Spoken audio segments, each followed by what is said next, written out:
Yo, we back with another episode, man. We're bringing a different level to the podcast. You know that's what we do here. We got a special guest for y'all. He like dunking on people. I don't know what it is. He like dunking on people. And yes, I said dunk. First basketball player on the podcast. He seen my platform. He loved what we doing here. So now we had to bring him in so he could tell his story. Go ahead and introduce yourself, man. What's up, everybody? I'm KJ Sommer from Orlando, Florida. Played at West Orange a little bit, Oak Ridge a little bit, went to Detroit. Played last year at UT Martin. Did pretty well. I'm in the NBA draft right now, testing the waters and seeing what I can do right now. Like the platform, like what he's doing. I had to get on here and chat it up with him. Yes, sir. So he just gave y'all a little background story. So tell us about your upbringing and where you're from and how you got into basketball. That's a long story. I got into basketball with my dad. I was really like playing sports since I can walk. Like he was a football coach when I was growing up. So I played some football coming up, flag football. I played football. Then I played basketball. I was playing two sports for the longest. By my sixth grade, seventh grade year, I kind of like had to choose. So I chose basketball. I chose basketball because I think that was the best route for me, and I felt like that's the sport that would take me the farthest. So I went with that, and then my dad got sick. He was on dialysis. His kidney messed up. So my stepdad kind of stepped in and took over my sports a little bit, and he just been with me every step of the way now. So growing up, I really had like two father figures in my life. So it was pretty easy as the time go on. So I took on basketball, and like I said, I went to West Orange to start. My ninth grade year, I played varsity. Didn't get in much at all. Like I probably really should have went down to JV, but I was so good enough to play varsity that they just kept me, and I really like sat the whole game. I ain't really play. So after that, I used to just work out after games. Literally, like the game would be over, and my stepdad and me would stay in the gym and work out doing. Like, I ain't played, so I wasn't tired. So we would stay there 11, 12 o'clock at night on the Vertimax and doing stuff. So by my 10th grade year, West Orange coach didn't really think I should be back on varsity, so he was trying to put me on JV my 10th grade, go backwards. So I ain't really like that. So I transferred to Oak Ridge, played a lot there with Mike DeVoe, Nico, and more great players. We went kind of deep in the playoffs. I think we lost to Sarasota Riverview, and then I transferred from there back to West Orange to kind of get my own team and kind of spread my own wings and show that I can lead a team. And I kind of in the AAU I was playing with Showtime Ballers at the time. Picked up my first offer from Stetson. I was picked up for my first offer from Stetson in my 10th grade year, and kind of opened my eyes to some things, seeing that I can really I really can go play basketball. So me and my stepdad started working harder. I started training harder, like night in, like waking up at 6 a.m. in the mornings, doing 3 workouts a day, like just to get to the next level. So by my 11th grade year, I kind of blew on to the scene in the AAU. I picked up probably like over 30 offers. Damn, from where? I got VCU, Murray State, Troy, a lot of Sunbelts. I don't even remember for real. That's years ago now. So it was a lot of schools, and it was a lot of interest. Never got really to the high major, like the high major stuff, like the Georgias, the Florida States. Never got there. I was kind of like a mid-major player. So From there we just worked. By my senior year, I had committed to Troy before the year started. So I got a question. Why you decided to go to Troy out of all the schools you was getting? I just felt like that was the best spot for me at that time. Like, they had just won Sun Belt. They had been to the NCAA tournament. I liked the coach, and the assistant coach was like very adamant that they wanted me like popping up at my mom's job, talking to my mom. Not even knowing, like, my mom be like, the coach came there, and I'll be like, what? Yeah, he just came to see my mom. Or popping up in my practices, not knowing. So I felt like somebody showing that much effort, that mean they really wanted you. And then, like, I felt like I can come in and play right away. With most of the schools, that's what you really want to look for. You want to look if you can come in and produce. Yeah. Because, hey, once you walk in that college life, that time ticking, boy. That time ticking. Why you say that? Because it's come fast. Like, shoot, look at now. I'm a senior in college. But it felt like yesterday I was just at Troy. It's so you don't got that much time. You gotta really take every year serious. And I think when I first got in there, I ain't really take it serious. I was working, but I ain't take it serious. Like, I wasn't focused as I needed to be. So that's what I'm saying. Like, when I say you gotta take everything serious, take your time. So, going to Troy, how was it your first year? My first year I think it was great. I think I averaged, like 6 or 7. I averaged like 14 minutes a game as a freshman. A lot of freshmen don't play that much unless you like a 5-starter or something like that. So, I started one game a year, and I felt like I did pretty good. I had a big game versus Florida State when we played them. I think I had 9. I had almost close to a double-double as my freshman year playing a high major school. So, I think I did pretty good. I could have had better. I could have worked a little harder, but for the most part, I think I did pretty good. Okay then. So now you was at Troy, and now you decided to go. Why you decided to leave the school that really wanted you? Well, I stayed there my second year. After we had a coaching change, they fired the coach. So I stayed there and gave the coach a try. In the beginning, I came on hot. I think I had like 25 versus UAB our first game the second year. So it was like, oh, the freshman that was there, he coming along. But as the year went, me and the coach didn't really gel well. Well, it was the team too, like the team in general didn't gel with the coach. And minutes started going down. I'll play games here and won't play a little bit. I'll be thrown in and thrown out. So I couldn't really go with that, get my groove. So I just decided that maybe it was time to go another way, and that's where I went. I went to Bethune next. So how was that experience? Going from now you getting some minutes, not getting a big role, to going to HBCU. How was that experience?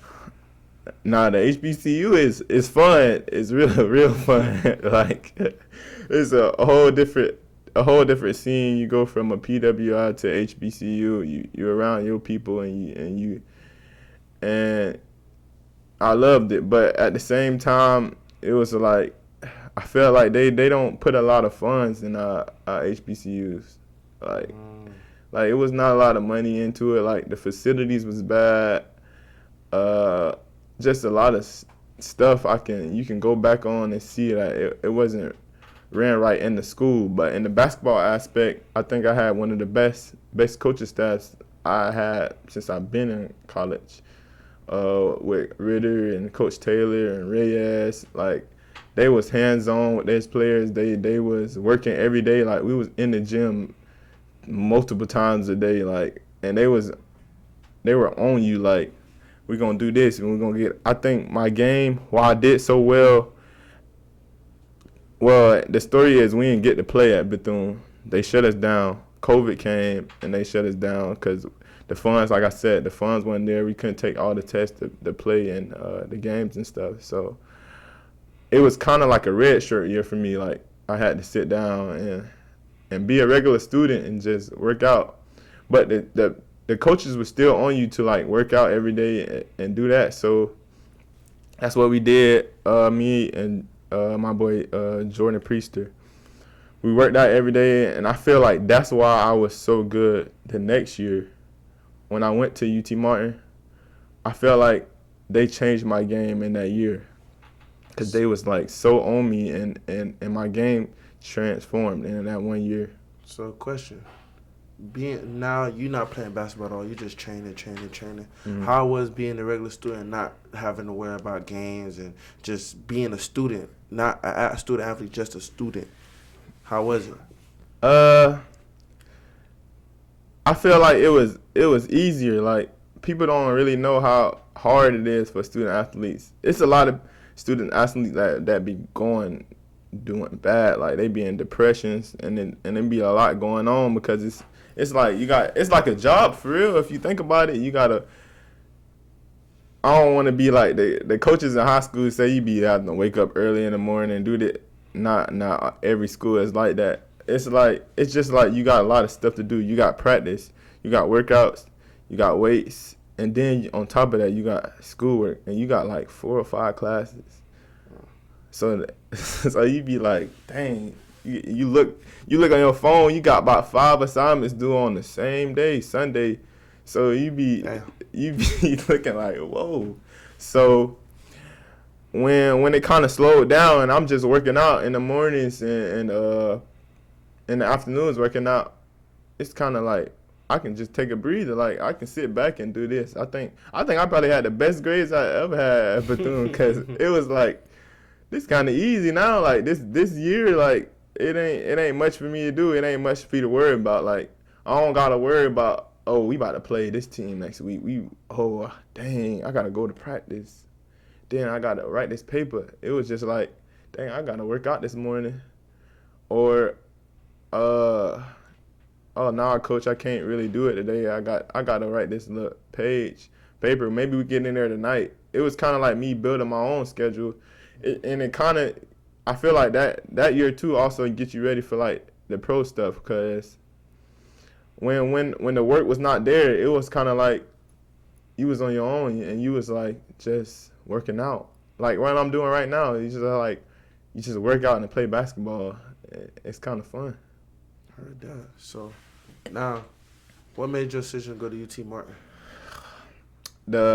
My decision was made because my head coach was amazing when I was at Bethune, and I felt like if he wanted me at Bethune, and he called me, he was saying he believed I was the player I am. So he said it's gonna be on me. So when he called, I just felt like it was the right decision to go. So I went, and I trusted him, and he trusted me, and he put the ball in my hands a lot this year, as you can see, and I did what I had to do, and I feel like I wouldn't be where I am right now if I ain't trust him and he ain't trusting my abilities.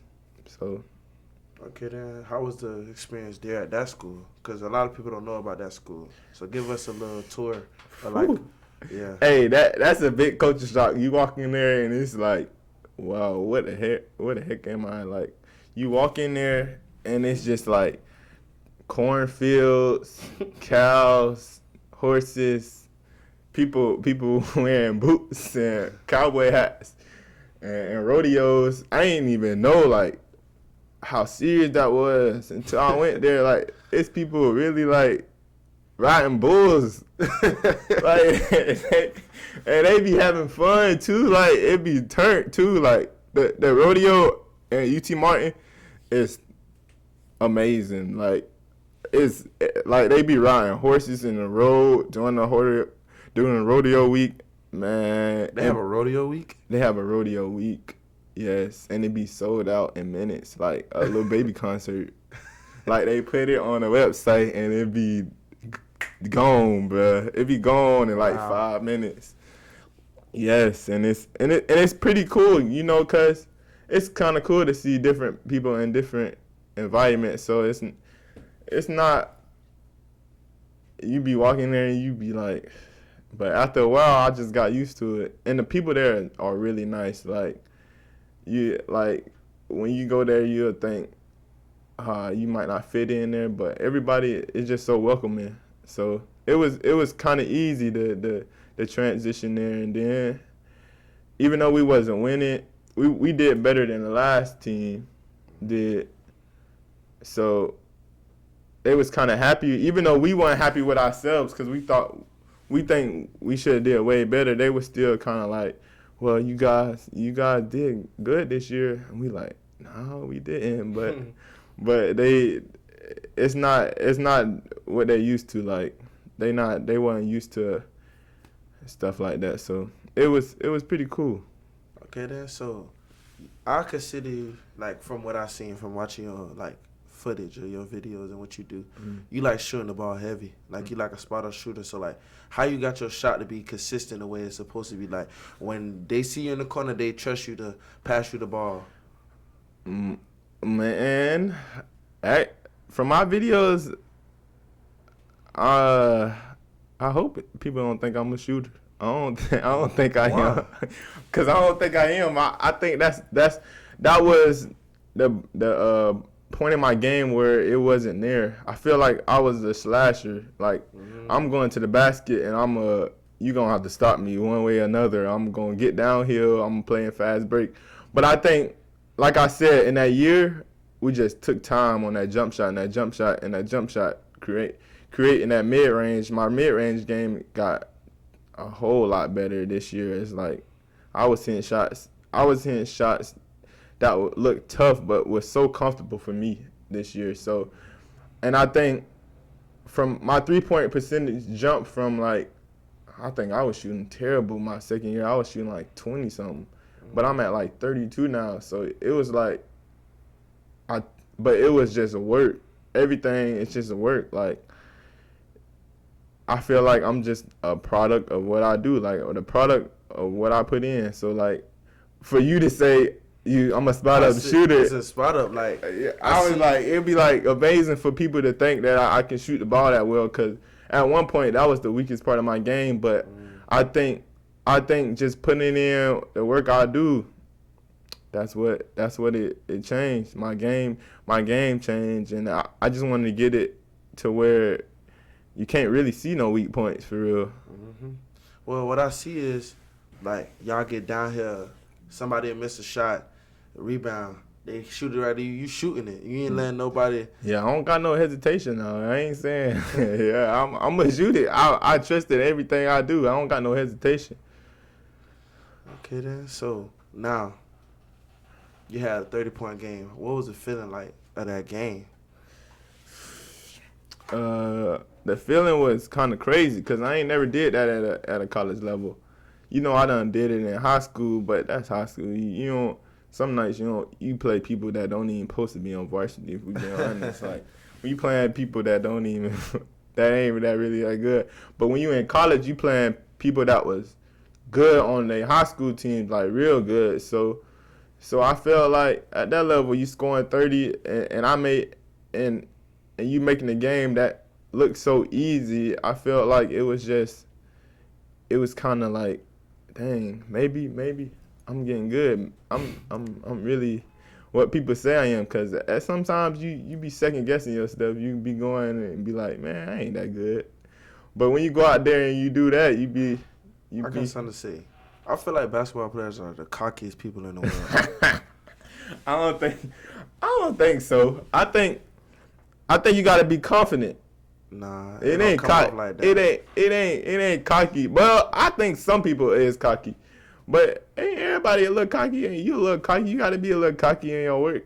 I mean, yeah, but like basketball players, like when you on the court with them and they doing. Oh, on the court. Hey, everybody gonna talk. Everybody gonna talk what they talk. You gotta. I feel like on the court you gotta be you gotta know you that dude. Cause if you walk on the court, say like now, I'm trying to get into professional basketball. If I don't walk on that court and think I'm the baddest man in there, the next man gonna think he is, and he gonna try to rip my heart out my chest, dog. So I gotta think I'm the one. Cause if I don't think I'm the one, you gonna see me and be like, man, this kid ain't that good. But if I'm out there and I'm killing you and I'm telling you about it and I'm not even telling you about it, if I'm just killing you, some people be silent when they out there. Like, they don't say a word. And they just be killing you. But you got to respect them because you be like, dang. He They doing. just bust me. Yeah, like, what can I say? He hitting everything.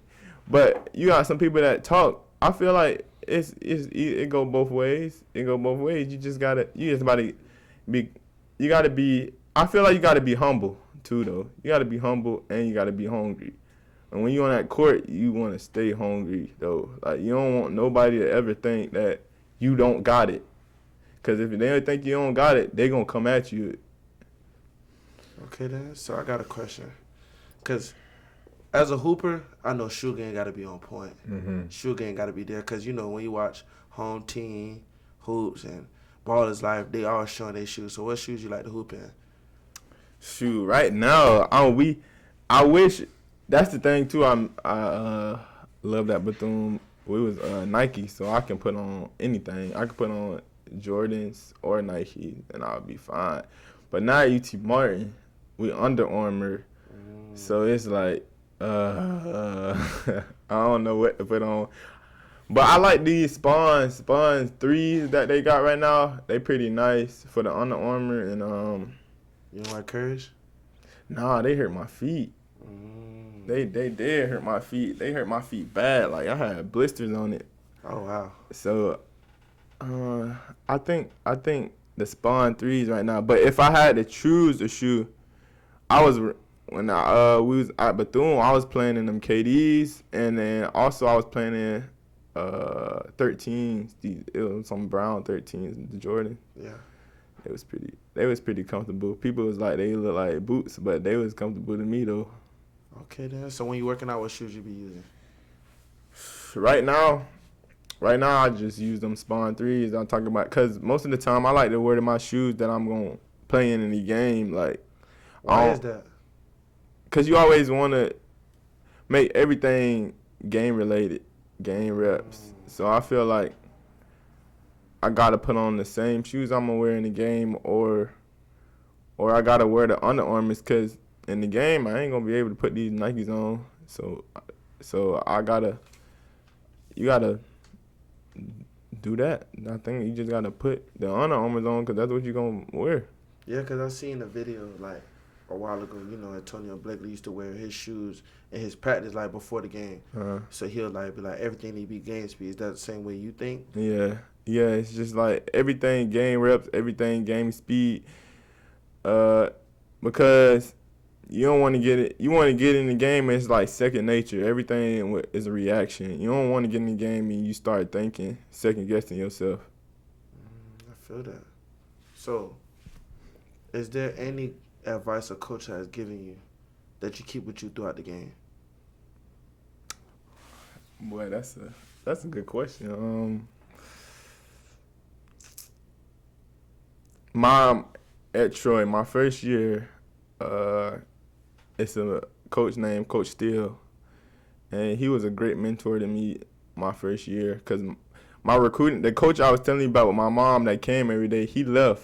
As soon as I got to school, he transferred schools, so I was kind of like there by myself. But they brought in a coach named Coach Steele who kind of took me under his wing, and he used to say, control what you control. So, like, mistakes, he was like, after mistake, you got to let it go because, like, you can't control it no more. It already done happened, or I forgot. It was another scenario or something.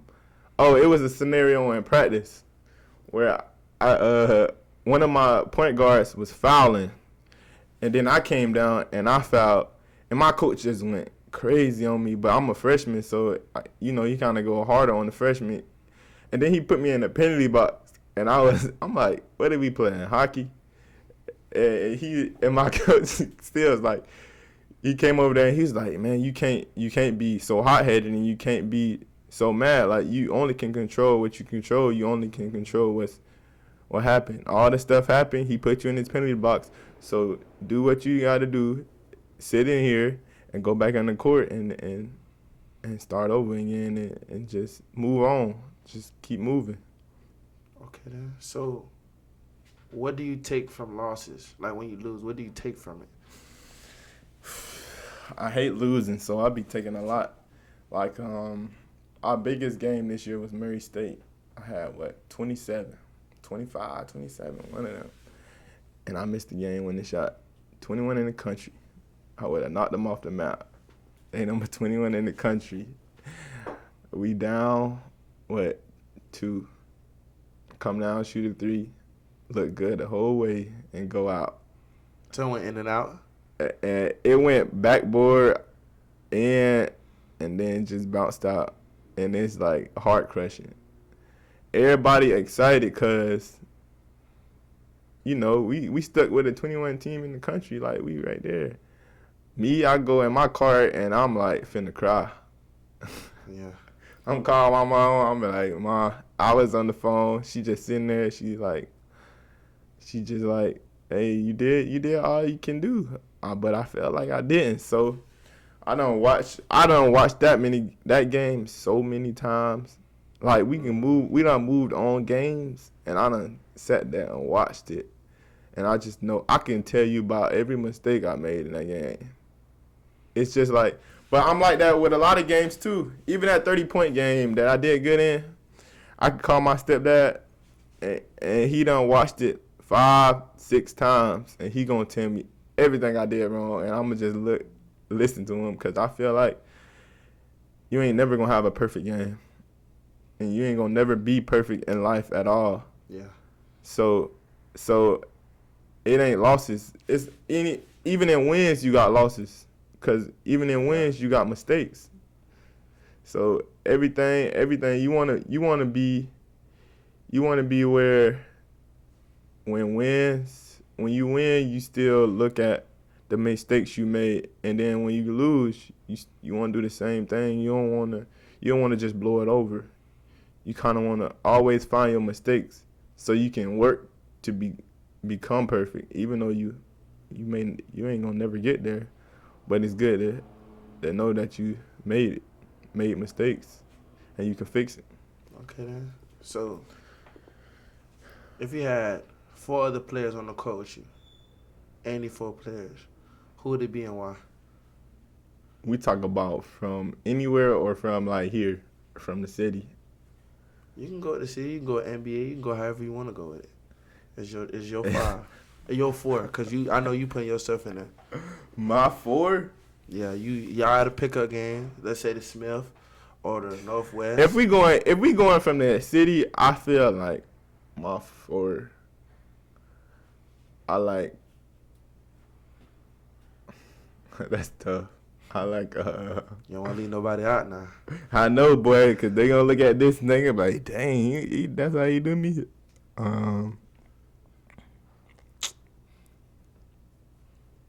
I say I like Mike DeVoe at PG. I like Rob. I can go 3 guards. I like Mike, me, Rob. Put Jordan Priester in. I don't even know no big for real. I know a big, but I don't know if you know him. Who?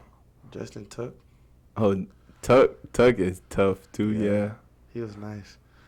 DP. Yeah, probably Tuck. I don't really know. No, I can't.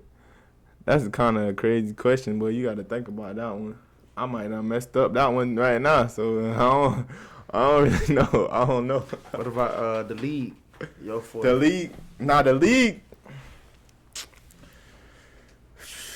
You can't. You gotta put Curry on there. You gotta put KD. Okay then. Oh, that's what I like to hear. You gotta put KD. Even after the bad series? Hey man, I stick with. That's my favorite player, man. I stick beside him, man. You know, the dice ain't roll right this year. That's all I can say.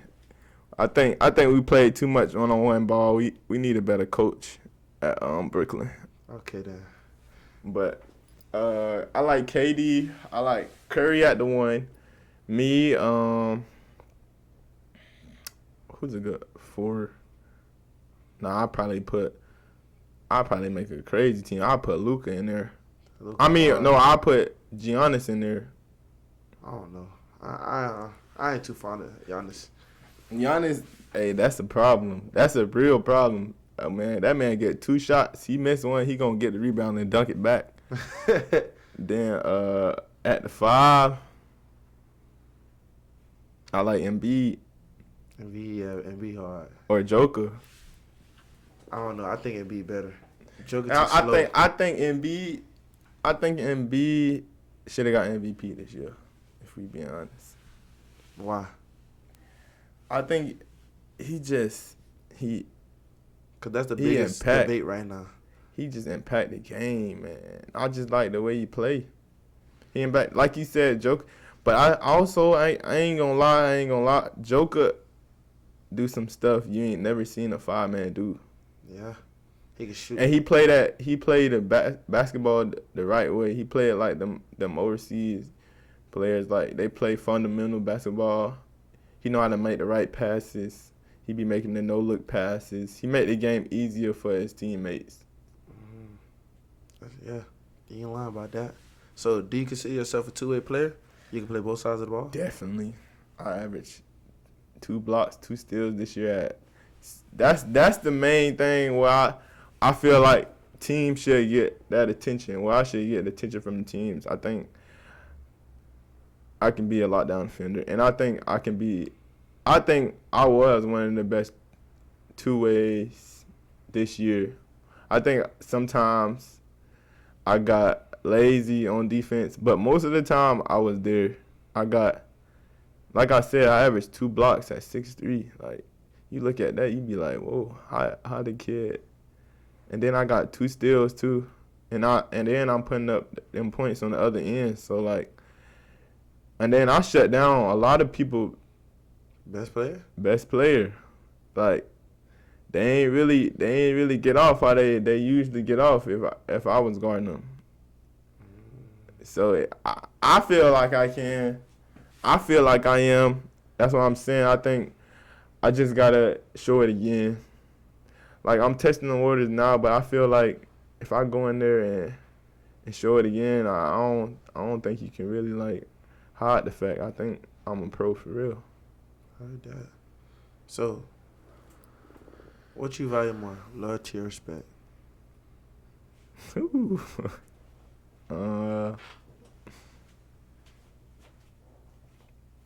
Probably.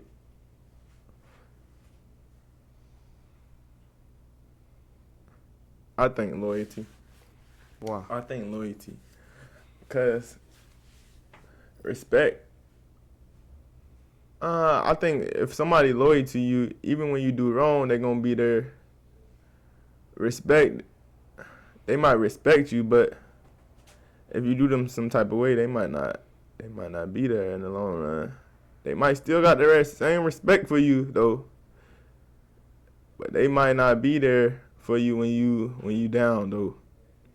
I feel like a loyal person, if they done been there from the bottom and they done seen you go all the way up and then go back down and then you rise up again, and they been there the whole time cheering you on, helping you out, I feel like that's somebody you gotta hang around.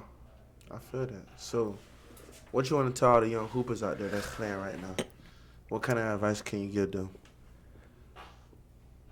I go from like what my shirt say.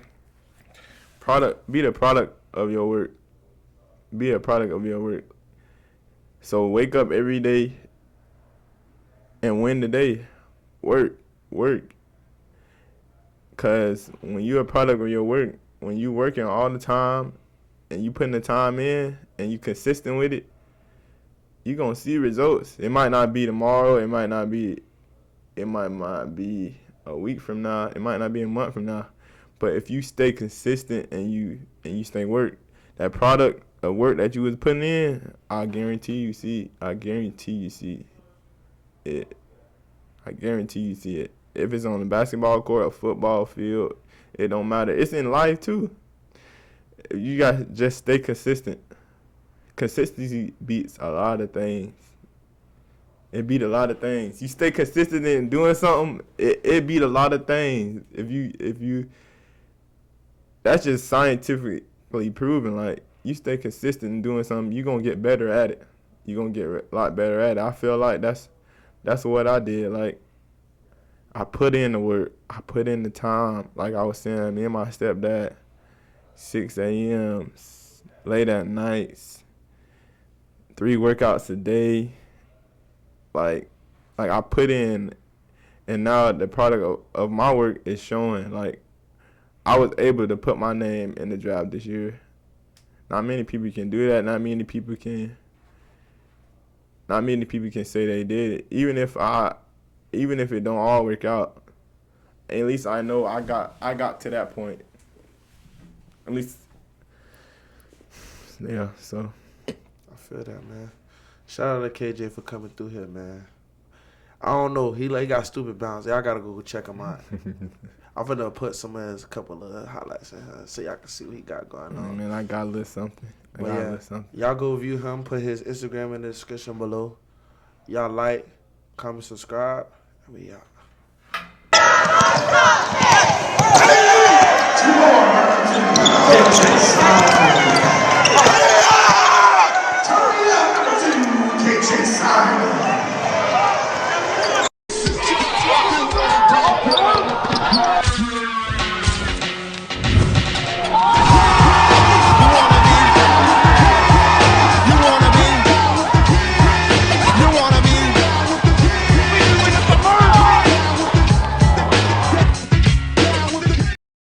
Yo, it's your boy Nate, man.